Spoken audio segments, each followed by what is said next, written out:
ಇನ್ನು DV. Research ಸಂಸ್ಥೆ ಪ್ರಕಾರ ಬಿಜೆಪಿಗೆ ಬಹುಮತ. ಇದು ನಾಲ್ಕನೇ ಸಂಸ್ಥೆನ ನಾವು ವಿವರ ಕೊಡ್ತಾ ಇದ್ದೀವಿ. 36ರಿಂದ 44 ಕ್ಷೇತ್ರವನ್ನ ಬಿಜೆಪಿ ಗೆಲ್ಲತ್ತೆ ಅಂತ ಹೇಳಲಾಗ್ತಾ ಇದೆ. ಆಮ್ ಆದ್ಮಿ ಪಕ್ಷಕ್ಕೆ 26ರಿಂದ 34 ಸ್ಥಾನ ಸಿಗತ್ತೆ ಅನ್ನುವಂಥ ಮಾಹಿತಿಯನ್ನ ಈಗ ಡಿ.ವಿ. ರಿಸರ್ಚ್ ಸಂಸ್ಥೆ ಹೇಳ್ತಾ ಇದೆ. ಕಾಂಗ್ರೆಸ್ ಯಾವುದೇ ಕ್ಷೇತ್ರದಲ್ಲಿ ಗೆಲ್ಲುವಂಥ ಸಾಧ್ಯತೆ ಇಲ್ಲ ಅಂತ ಈಗ ಡಿ.ವಿ. ರಿಸರ್ಚ್ ಸಂಸ್ಥೆ ಈಗ ಭವಿಷ್ಯವನ್ನು ನುಡಿತಾ ಇದೆ.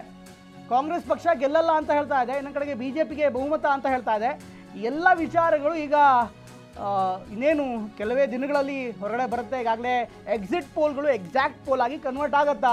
ಮಹಾರಾಷ್ಟ್ರ ಚುನಾವಣೆ ಬೇರೆ ರೀತಿಯಾಗಿತ್ತು, ಅದೇ ರೀತಿ ಹರಿಯಾಣ ಚುನಾವಣೆ ಬೇರೆ ಆಗಿತ್ತು, ಲೋಕಸಭಾ ಚುನಾವಣೆ ಬೇರೆ ಆಗಿತ್ತು. ಇದಾದ ಬಳಿಕ ಅಂದರೆ ಮಹಾರಾಷ್ಟ್ರ ಹರಿಯಾಣ ಎಲ್ಲ ಚುನಾವಣೆ ಆದ ಬಳಿಕ ಸಹಜವಾದಂಥ ಕುತೂಹಲ ಇದೆ. ಎಲ್ಲರ ಚಿತ್ತ ಕಾಂಗ್ರೆಸ್ ಪಕ್ಷ ಇರ್ಬೋದು, ಬಿಜೆಪಿ ಇರ್ಬೋದು, ಅದೇ ರೀತಿ ಆಮ್ ಆದ್ಮಿ ಪಕ್ಷ ಇರ್ಬೋದು, ಎಲ್ಲರ ಚಿತ್ತ ಈಗ 8ನೇ ತಾರೀಕು ಫೆಬ್ರವರಿ 8ರಂದು ನೆಟ್ಟಿದೆ. ಯಾಕೆಂದರೆ ಏನಾಗುತ್ತೆ, ಯಾವ ರೀತಿ ಕನ್ವರ್ಟ್ ಆಗುತ್ತೆ, ಈಗಾಗಲೇ ಎಕ್ಸಾಕ್ಟ್ ಪೋಲ್ಗಳಾಗಿ ಪರಿವರ್ತನೆ ಆಗುತ್ತೆ. ಇವೆಲ್ಲವೂ ಕೂಡ ಎಕ್ಸಿಟ್ ಪೋಲ್ನ ಅಂಕಿಅಂಶಗಳ ಬಗ್ಗೆ ಇನ್ನಷ್ಟು ವಿವರಗಳನ್ನು ಕೊಡ್ತಾ ಇದ್ವಿ. 3 ಸಂಸ್ಥೆಗಳು 4 ಸಂಸ್ಥೆಗಳ ವಿವರವನ್ನು ನಾವು ಈಗಾಗಲೇ ಕೊಡ್ತೀವಿ. ಆಕೆ 26ರಿಂದ 34 ಕ್ಷೇತ್ರಗಳಲ್ಲಿ ಗೆಲುವಾಗತ್ತೆ ಅನ್ನುವಂಥ ಮಾತನ್ನ ಡಿ.ವಿ. ರಿಸರ್ಚ್ ಸಂಸ್ಥೆ ಹೇಳ್ತಾ ಇದೆ. ಎಸ್, ಸ್ಕ್ರೀನ್ನ ಮೇಲ್ಭಾಗದಲ್ಲಿ ನಾವು ನೋಡ್ತಾ ಇದ್ದೀವಿ ವಿವರಗಳನ್ನ. ಬ್ಯಾಟರೈಸ್ ಎಷ್ಟು ಹೇಳ್ತಾ ಇದೆ, 27ರಿಂದ 32 ಆಮ್ ಆದ್ಮಿ ಪಾರ್ಟಿ ಅಂತ 4 ಸಂಸ್ಥೆಗಳು ನಡೆಸಿರುವಂತ ಸಮೀಕ್ಷೆ, ಅದರ ವಿವರಗಳನ್ನು ನಾವು ಕೊಡ್ತಾ ಇದ್ವಿ.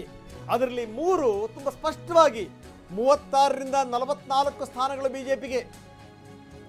ಬಿಜೆಪಿ ಅಂತೂ ಇಂತೂ 10 ವರ್ಷಗಳ ನಂತರ, ಅಂದ್ರೆ ಹಿಂದೂ ಕೂಡ ಏನು ಬಹಳ ಸುಲಭವಾಗಿತ್ತು ಗೆದ್ದು ಬಿಡಿದ್ರು ಅಂತಲ್ಲ, ಈ ಆಮ್ ಆದ್ಮಿ ಪಾರ್ಟಿ ಬಂದಾದ್ಮೇಲಿಂದ ಈ 3ನೇ ಬಾರಿಗೆ ಅವಕಾಶ ಕೊಡಲಿಕ್ಕೆ ದೊಡ್ಡ ತೊಡರಗಾಲನ್ನು ಹಾಕ್ತಾ ಇದೆ ಬಿಜೆಪಿ. ಆದರೆ ಇಲ್ಲಿ ನೋಡಿ ಸ್ಥಿತಿ, ಕಾಂಗ್ರೆಸ್ ಅಲ್ಲಿ ಯಾವುದೇ ಕ್ಷೇತ್ರಗಳಲ್ಲೂ ಕೂಡ ಕಾಂಗ್ರೆಸ್ ಗೆಲ್ಲುವಂತ ಸ್ಥಿತಿನಲ್ಲಿ ಇಲ್ಲ.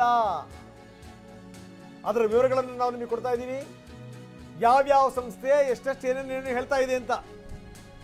70 ಕ್ಷೇತ್ರಗಳಿಗೆ ನಡೆದಂತ ಚುನಾವಣೆ ಪಿ ಮಾರ್ಕ್ ಪ್ರಕಾರ 21ರಿಂದ 31 ಆಮ್ ಆದ್ಮಿ ಪಾರ್ಟಿ. ಅಷ್ಟು ಸುಲಭ ಇಲ್ಲ ಪಿ ಮಾರ್ಕ್ ಪ್ರಕಾರ. ಡಿ.ವಿ. ರಿಸರ್ಚ್ ಕೂಡ ಅದನ್ನೇ ಹೇಳ್ತಾ ಇದೆ. ಬಿಜೆಪಿಗೆ ಸ್ಪಷ್ಟ ಬಹುಮತ. 36ರಿಂದ 44 ಕ್ಷೇತ್ರಗಳಲ್ಲಿ ಬಿಜೆಪಿಯ ಕಮಲ ಅರಳುತ್ತೆ ಆಮ್ ಆದ್ಮಿ. 26ರಿಂದ 34 ಕ್ಷೇತ್ರಗಳು ಕಾಂಗ್ರೆಸ್ ಯಾವುದೇ ಕ್ಷೇತ್ರದಲ್ಲಿ ಗೆಲ್ಲಲ್ಲ ಅಂತ ಹೇಳ್ತಾ ಇದೆ ಪಿ ಮಾರ್ಕ್. ಡಿ.ವಿ. ರಿಸರ್ಚ್ ತುಂಬಾ ಸ್ಪಷ್ಟವಾಗಿ ಹೇಳ್ತಾ ಇದೆ, ಬಿಜೆಪಿ ಇಲ್ಲಿ ಬಹುಮತವನ್ನು ಪಡೆಯುತ್ತೆ. 36ರಿಂದ 44 ಕ್ಷೇತ್ರಗಳಲ್ಲಿ ಬಿಜೆಪಿ ಇಲ್ಲಿ ಬಹುಮತ ಗಳಿಸುವಂಥದ್ದು ಗ್ಯಾರಂಟಿ ಅಂತ ಹೇಳ್ತಾ ಇದೆ ಆಮ್ ಆದ್ಮಿ ಪಾರ್ಟಿ. 26ರಿಂದ 34 ಕ್ಷೇತ್ರಗಳಲ್ಲಿ ಗೆಲ್ಲಬಹುದು ಅಂತ. ಆದರೆ ಕಾಂಗ್ರೆಸ್ ಯಾವುದೇ ಕ್ಷೇತ್ರದಲ್ಲಿ ಗೆಲುವು ಸಾಧಿಸಲ್ಲ. ಯಾಕಂದ್ರೆ ಕಾಂಗ್ರೆಸ್ ಇಲ್ಲಿ ಎಷ್ಟರ ಮಟ್ಟಿಗೆ ಇದನ್ನ ಬಹಳ ಸೀರಿಯಸ್ ತಗೊಂಡಿತ್ತು ಏನು ಎತ್ತ ಅದನ್ನು ನಾವು ನೋಡಿದೀವಿ.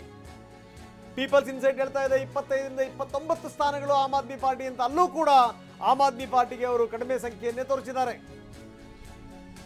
ಅಂದ್ರೆ 5 ಸಂಸ್ಥೆಗಳ ಪ್ರಕಾರ ಅದರಲ್ಲಿ 1 ಆ ಕಡೆ ಈ ಕಡೆ ಆಗಬಹುದು ಅಂತ ಹೇಳಿದ್ರೆ, ಇನ್ನು 4 ತುಂಬಾ ಸ್ಪಷ್ಟವಾಗಿ ಹೇಳ್ತಾ ಇವೆ ಇಲ್ಲಿ ಭಾರತೀಯ ಜನತಾ ಪಾರ್ಟಿ ಅಧಿಕಾರಕ್ಕೆ ಬರುತ್ತೆ ಅಂತ. ಎಸ್, ನಾವು ನೋಡ್ತಾ ಇದ್ದೀವಿ ಬಹುಶಃ